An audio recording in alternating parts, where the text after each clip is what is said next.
Welcome back to the Women Consulting Corporate Podcast. I'm LizJSimpson, your host, accompanied by Cheryl Parks, our esteemed client and sales success coach at Stimulus.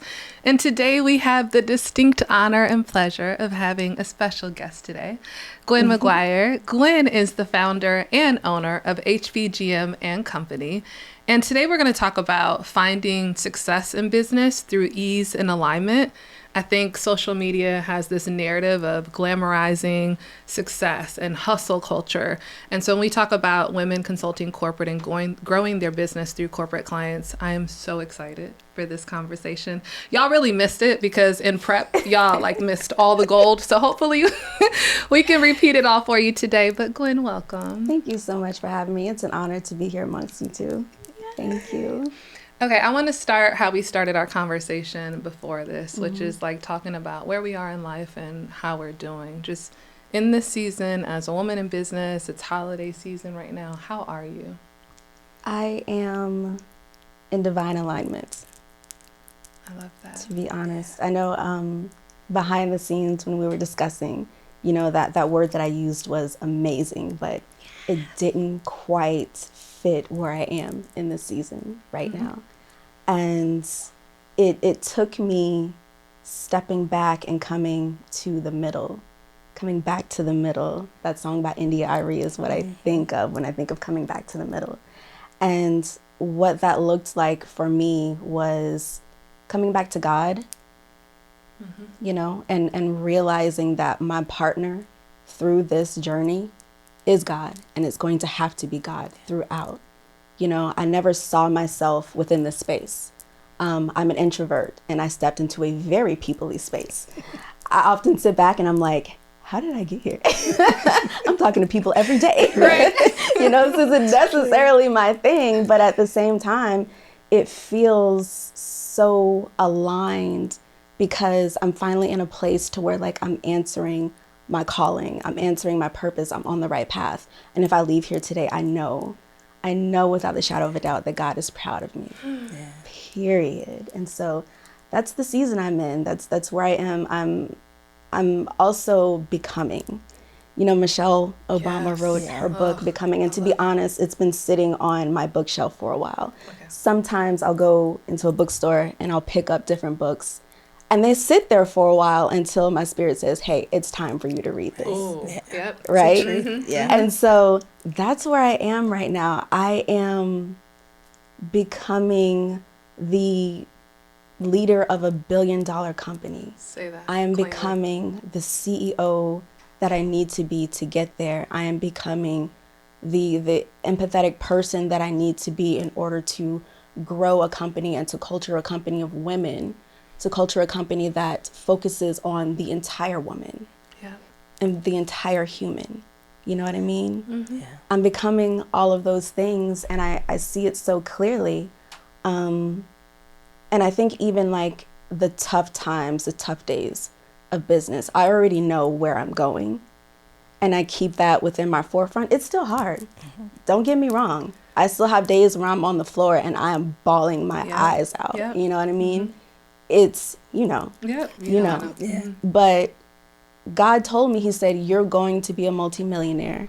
He told me you are going to be a Fortune 500 executive. And I keep that in my forefront. And that helps me get through those moments, even when it feels just impossible. Oh my gosh, that's a word. I just want that to know. marinate. Yeah. That is such a word. First and foremost, I am so elated for you and your space in this journey. Thank you. I think too often we get caught up in the score, right? The points on the scoreboard. But this moment, this time, I'm just celebrating you because that's what it's really about. It's about the journey. One of my favorite quotes is by Danielle Laporte, and she says, the journey has to feel how you want the destination to feel. And so many people get caught up in the destination, and the journey is traumatic. It's you're not even going to be able to survive to get to the destination, right? And if the journey feels like this, then why do you think the end goal will match it? And so I'm elated for your destination. There's a story I'll tell quickly. Speaking of when you know, like, you're doing what God has, like, called you to do, and, like, that assurance, I did a pilot reality show, right? And I won this pilot reality show for speaking. And it was the first time that I had outside validation that maybe this journey of speaking and leading a business, like, maybe this might be the thing that I can do, right? And so I was flying home from this event, and there was major turbulence on the ride home. And so I was, like, panicking, and I was afraid. And then I'll never forget, Jill Scott's song, Blessed, was playing. And the song was on, and I don't tell this story often because it kind of sounds morbid, but I had a moment where I thought, you know, if this was it, job well done. Oh, yes. Yeah. Yes. Like, what are you worried about? Right. Like, you're good. You're doing what you're called to do. You're doing what God has assigned you to do, and you're at peace. And then I just, like, chilled, and that assurance has kept me for the past 7 years of, like, if I'm here today and I'm gone today, I know that I've been doing what I was assigned to do. Right. And then when you have obstacles or barriers, it's like, it's knowing that, all right, this is a part of the path, and I just got to get through this, but I'll be okay. Okay, what we didn't do is, girl, what do you do for a living? About that. All right, so this year, April, we launched an executive search and placement firm. We meet companies at every level of growth. We serve the solopreneur to the Fortune-ranked company. Uniquely, and what I'm most proud of is that we develop and we prioritize that non-traditional female talent, and then we teach organizations how to retain them. That right part. there, Yeah. that part. Yeah. That is what we do. And we found that so many people are so excited about it when, you know, we're interviewing candidates. First and foremost, we make space for conversation. You know, we never look at it as an interview. We let our candidates know, listen, we're having a conversation. Remove your mask. We're going to remove ours. We want to get to know you as a human being over your resume. We've seen your resume. That's why you're here. So let's get to know who you are, what your goals are. Do you want to break glass ceilings, or you want to just chill? You know, we just, like, keeping in mind that not everyone wants to be on the front line. Right. You know what I mean? And so when we're creating those safe spaces for women, the conversations have been phenomenal. We've had a situation to where we were speaking to a woman, and she was so comfortable with telling us, you know, that she's a mother, and then she goes, oh my gosh, I'm not supposed to say that. Right. Right? Those are things that you're not supposed to say in an interview as a woman. Right. You know, because then it just makes you look like you don't have time for this job as a Right. caretaker. Or give space for bias. Exactly, Right. exactly. And, like, she had that moment, and we were like, hey, It's okay. I'm a mother. Right. You know, my co-founder, Janae, she's in the process of planning for her family. Yeah. You have a seat at this table. You are welcomed here. We want to know all of those things so that, you know, we can properly place you within a company where you feel belonging, where you feel like you have a safe space to lead. And so that's what we get to do every day, and it's dope. I can't even imagine. Have you ever had experiences like that? Like, what happened to corporate when I left? Like, I am so thankful for women like you who are creating spaces. I didn't even know to pray for spaces like that. Like, I just they existed because we didn't know what that looked like. Yeah. Yeah. I didn't even know to ask for that. Like, I just thought that I had to assimilate and I had to be boxed in, and this is who I had to be to ascend a corporate ladder. Like, I never thought that there would be a space where someone would create belonging in that way, and I didn't even know to ask for it. I was so used to the trauma and the way that things were.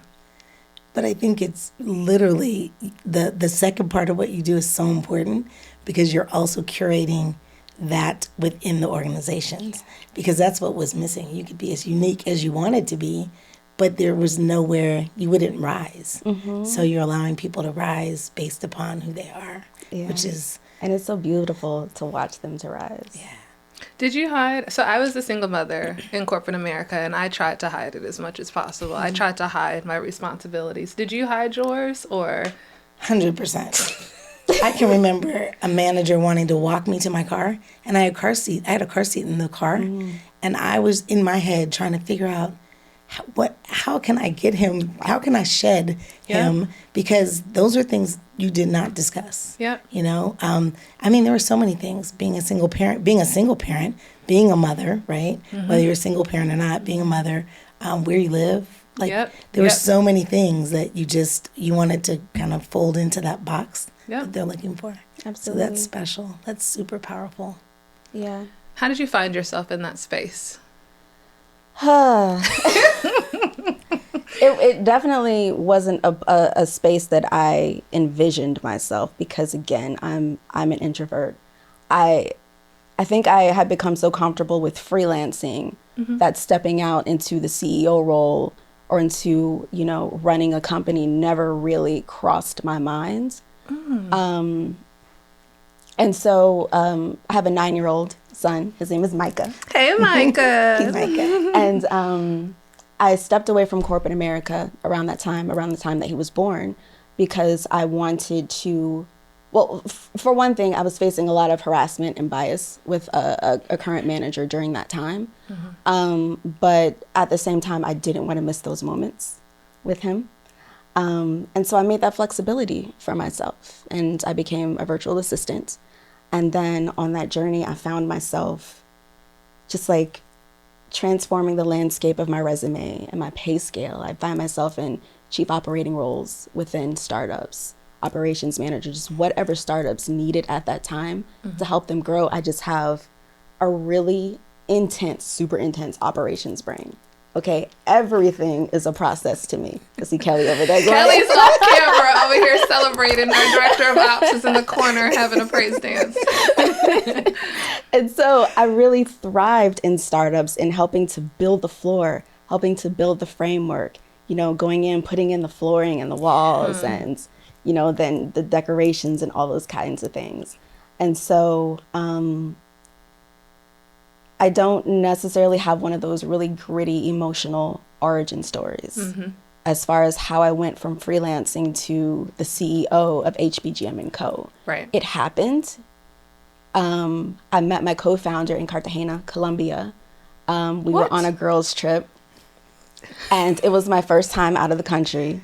Y'all, I was in heaven. I have such a connection with South America, by the way. I don't know what it is. We gotta talk about that. Yeah. I don't know what it is, but I'm like, my family must be from there or something. But, she and I went into this retreat as friends or as strangers, and we left as friends. Before the pandemic, I started acquiring more contracts, and I needed her support. She wanted to be in the virtual assistant space, so I brought her on. And then I just found myself wanting to, I brought her on. And then during the time I was working with a wellness company, and they were consulting with one of the major global consulting firms. And it was during that time I learned, because I was so privy to the conversations and to those meetings, I was at the table of those meetings. I learned that there was an issue in corporate America around attracting and retaining diverse talent. And then I learned that there was a pipeline issue.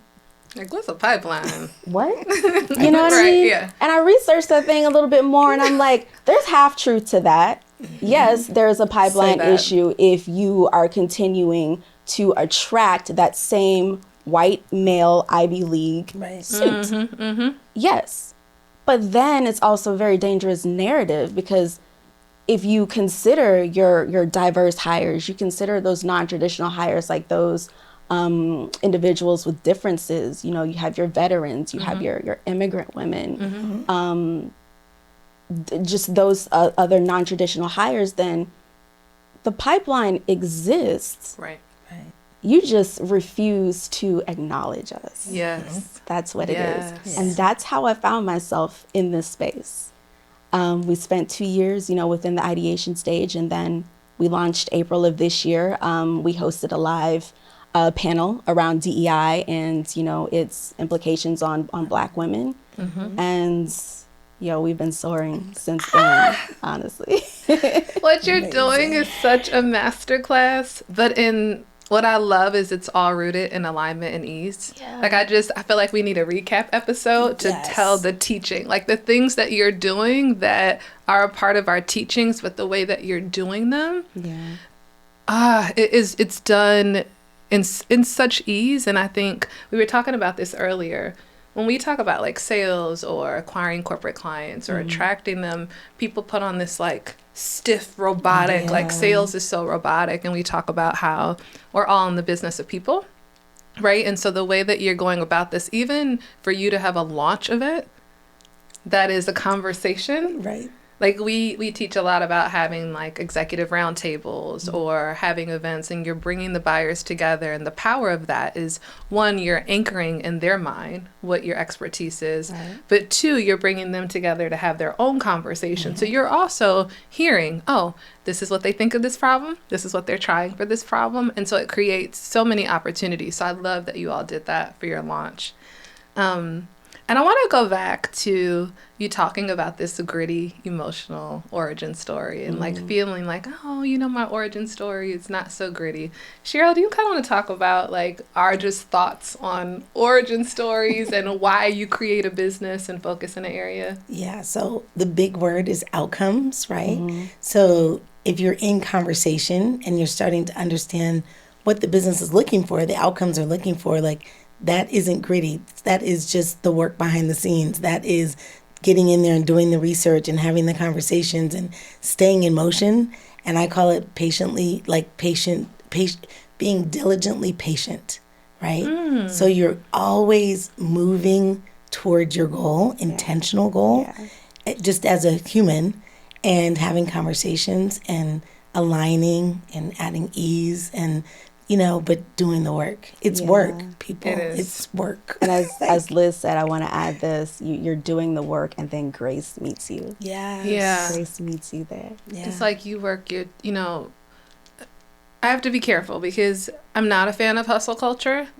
Right. But I'm also not gonna lie that I outwork.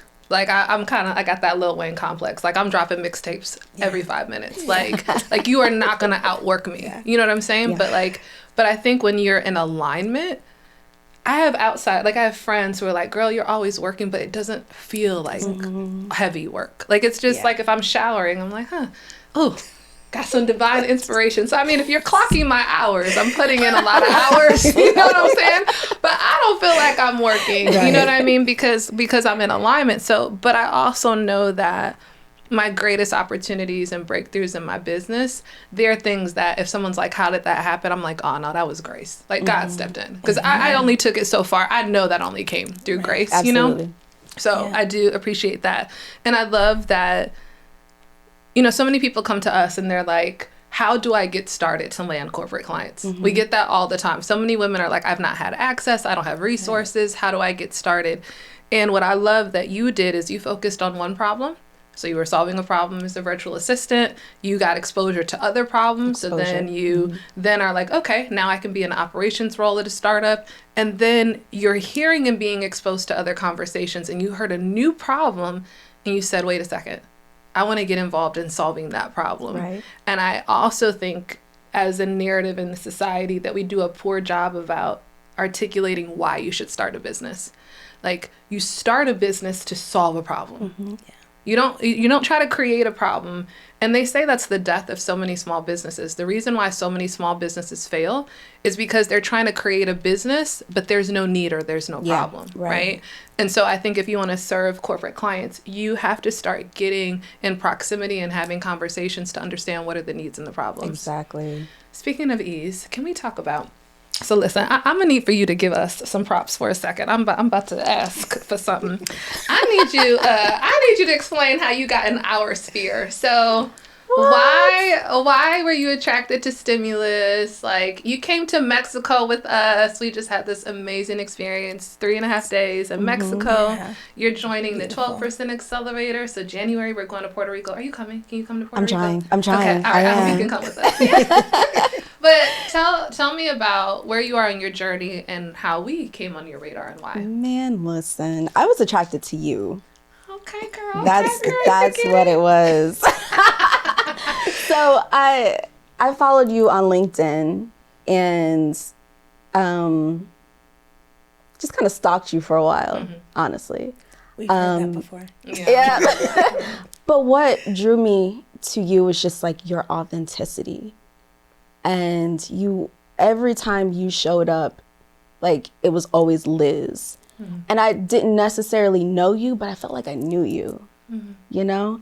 And I'm thinking like, that's the kind of leader that I want to be. I want to always be the leader that is 100% fully stepping into herself. And, you know, you never have to wonder like who Gwen is. This is Gwen, you know what I mean? Yes. And I remember I was going to join your cohort at one time. I had the money, but you increased the price.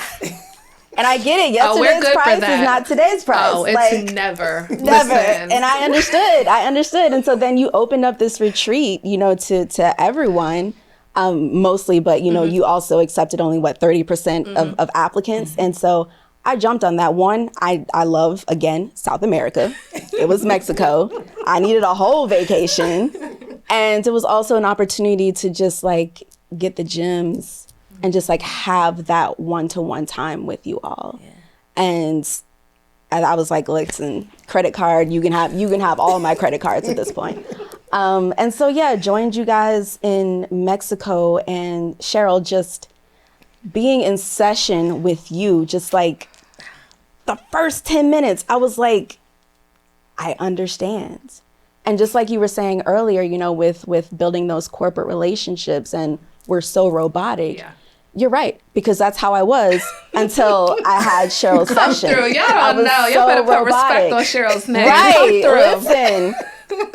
And she was teaching us how to properly book those discovery calls, and you know how to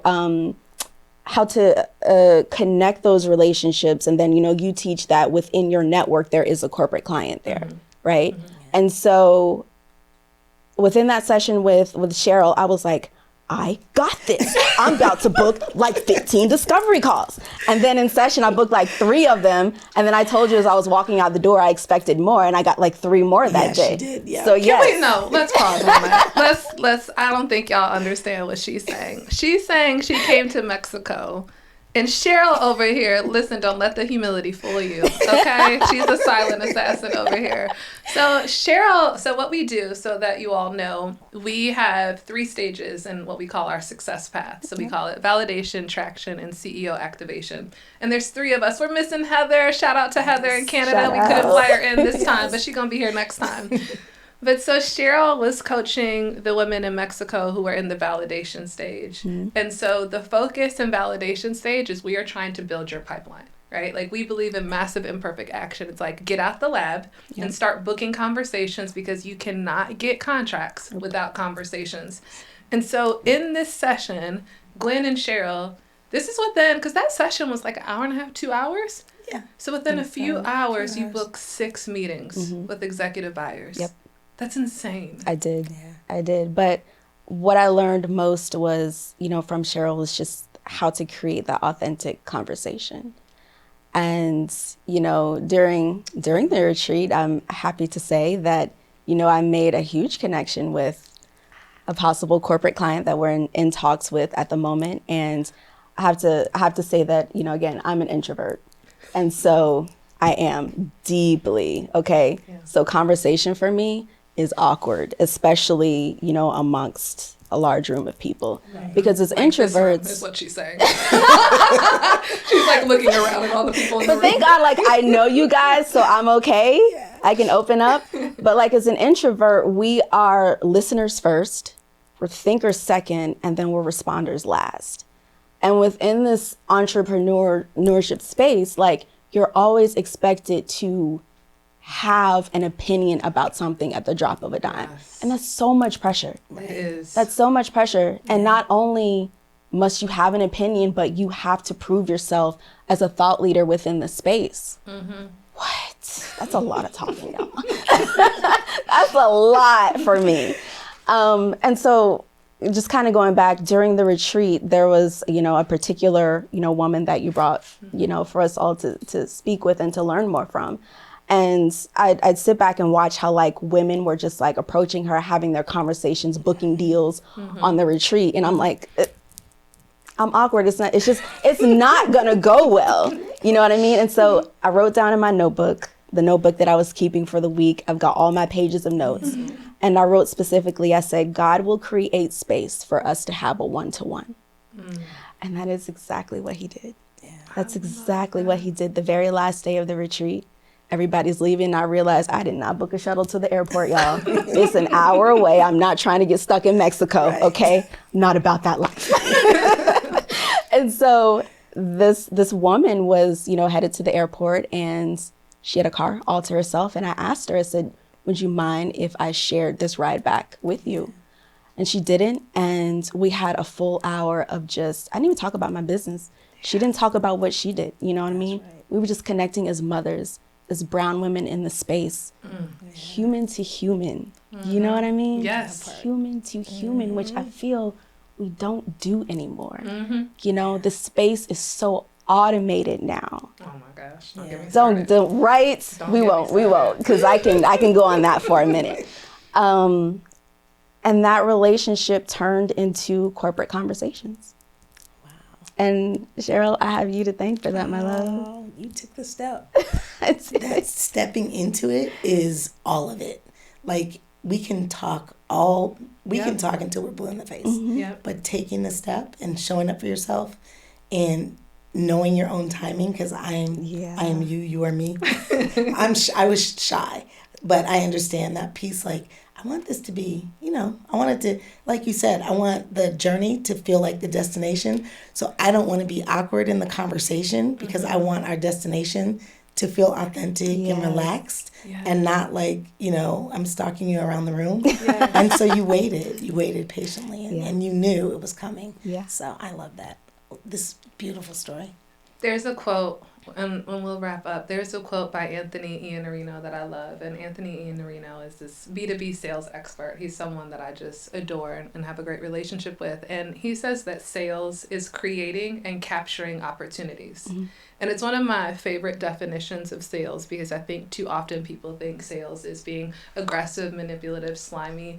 And so I have to be careful, because sometimes when I tell people that there can be alignment and ease in sales, I have to be careful, because people love to avoid sales. And what we're not saying avoiding, right? What I see is you created an opportunity. We knew at Mexico that we were bringing a corporate buyer. You knew that this was a space where it was going to be about growing your business and attracting corporate clients. So you created an opportunity by being there, right? So as an introvert, you said, I'm going all the way to Mexico with these folks I don't know, right? And then in that moment, you could have talked yourself out of it. You didn't know what was going to happen. I'm going to give a shout out to Ebony, because Ebony, we talking about you. Girl. Hey, girl. What's up, Accenture? Cut the check. But what I love is that you created the opportunity even by being in the car with her. And I love that you say, like, I didn't push my business. I just had a conversation with another human being. Right. And I think too often we complicate that we're all in the business of people. And so you created that opportunity, and I'm really excited for you to capture it. I'm going to celebrate you. I am too. I'm celebrating myself already. I love it. Well, as we wrap up, just as a brown woman in the trenches serving corporate, and I'm so glad that you're here, so we can normalize that we're out here and we're winning, right? And there's space for us, and we can do it our way. For the other women who are listening, are there any just words of anything that's kept you that you would just want to share to the next share with the next woman? Oh man, absolutely. I think the part is like dwindling down what that word would be. In whatever way you would say it, it doesn't even have to be a word. It could be an experience, a story. I think just remembering that, and I think this is for any woman, no matter how you identify spiritually, just want to preference that, that you are never disconnected from the source. You may be interrupted, there may be a situation or whatever you're going through at the moment that just interrupts your flow. It interrupts your peace, interrupts your joy, but you're never disconnected from the source. It's always there. And that honestly is what keeps me to be 100% transparent, you guys. experienced the most intense anxiety attack this year that I have ever experienced in my life. I've always been a pretty anxious person, and I think that comes from living in an environment that isn't necessarily conducive to introverts. You know what I mean? Yeah. And so usually when I have an anxiety attack, it's just like tiny welts, here or there. And I know, okay, you got to relax. You got to bring it down. But I woke up one morning and my face, my entire body down to my ankles, my fingers, the knuckles, just covered in hives and welts. And it was so terrifying for me.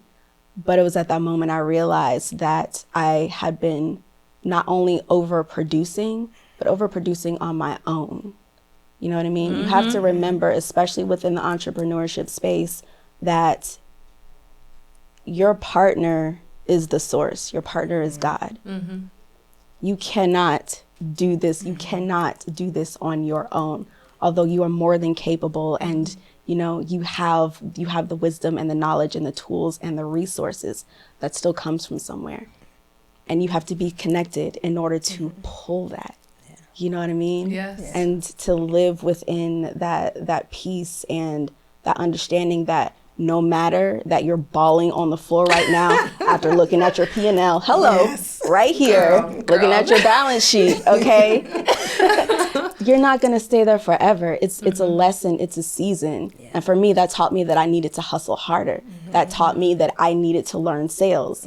I needed to go to Mexico. Let's go. Mexico. Yes. I love it. Thank you for sharing. Thank you for your transparency. And I am rooting for you. I cannot wait for these next 6 months. We are about to take it to a whole nother level. I know. With continued ease and alignment. Yeah. So, girl, you got me crying. Well, thank you for joining us, Gwen. Thank you, Cheryl, as always. And we will see y'all on the next episode of Women Consulting Corporate. Bye. Bye.